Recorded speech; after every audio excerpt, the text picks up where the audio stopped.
Hey everyone, welcome back to Catalyst Gaming News, where we break down the latest trending topics in the gaming industry so you don't have to. I'm Crypto Hado, and today we're diving into some news regarding Black Myth Wukong. But before we dive into today's content, be sure to smash the like button or you're gonna get hit that subscribe button for more gaming content news like this, and let's jump right into the content. Now, it's no secret that Black Myth Wukong has been a massive success. In a span of 3 days, this game sold over 10 million units. This is arguably the biggest title to come out of China, as it sold over 10 million copies in a span of 3 days after its release on August 20th. CNBC had an exclusive interview with Dino Ying, which is the chairman of Hero Games, who is also an investor in Game Science, which is a developer of Black Myth Wukong. The article goes on to say, I think the next AAA game is very likely close because Black Myth Wukong has shown everyone a China-made AAA game can reach such global high sales. He knew of one such game under development, which his business partner at Hero Games invested in, but he declined to share a timeline. And that is something that always people will wonder, what is the next follow-up hit after such a massive success?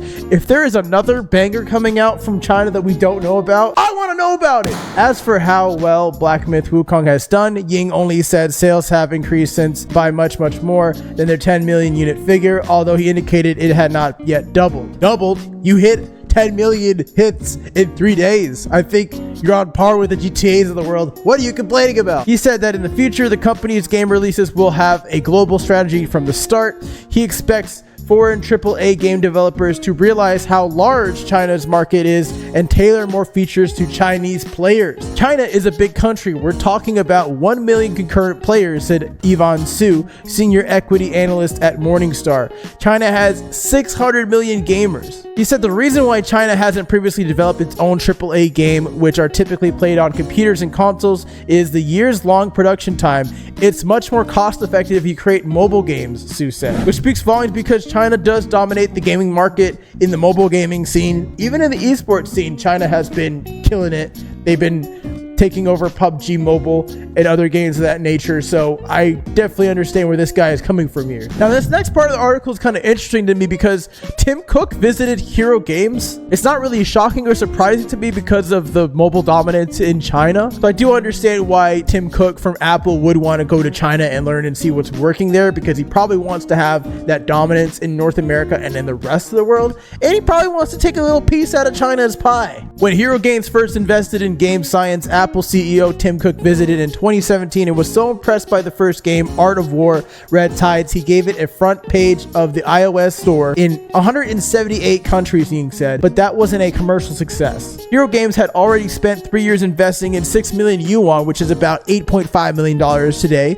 in 2 failed projects from Game Science when the developer approached Ying and his team in August 2020 about Black Myth Wukong, he said. Now we go to the weird part of the article, in my opinion, where Tencent gets involved. After watching the video, Ying said he told his team, I really don't want to miss this opportunity because this is the best game I've seen in my life. Tencent then bought a 5% stake, but it said it would not interfere with Game Science plans, Ying said, because this was a AAA game under the normal process of big business. There was no way it would have been approved. Tencent literally owns everything, guys. Tencent has a part ownership in Discord, a part ownership in Riot Games, a partnership in Nintendo, a partnership in Fortnite. Every game that you've touched or has touched your freaking screen in the last 10 years probably has some hands with Tencent, okay?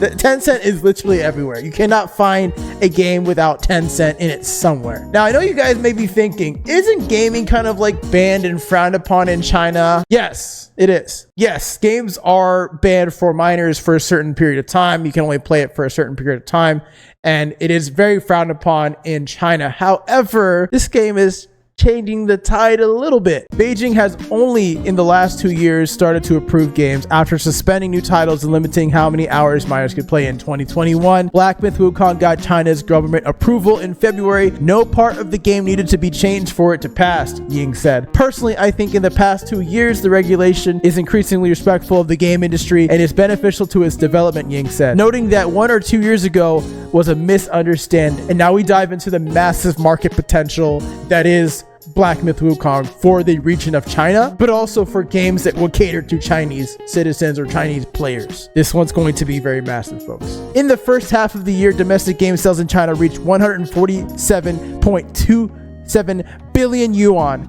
said Ashley Duran,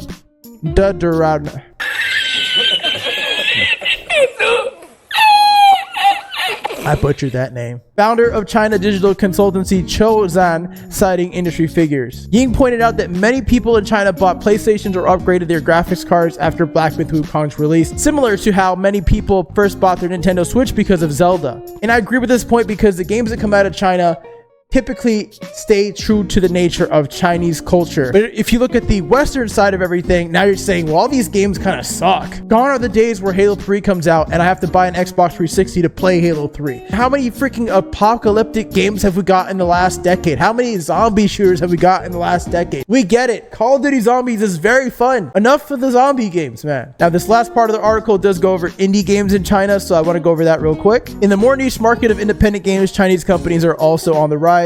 Shanghai-based Cotton Game. What?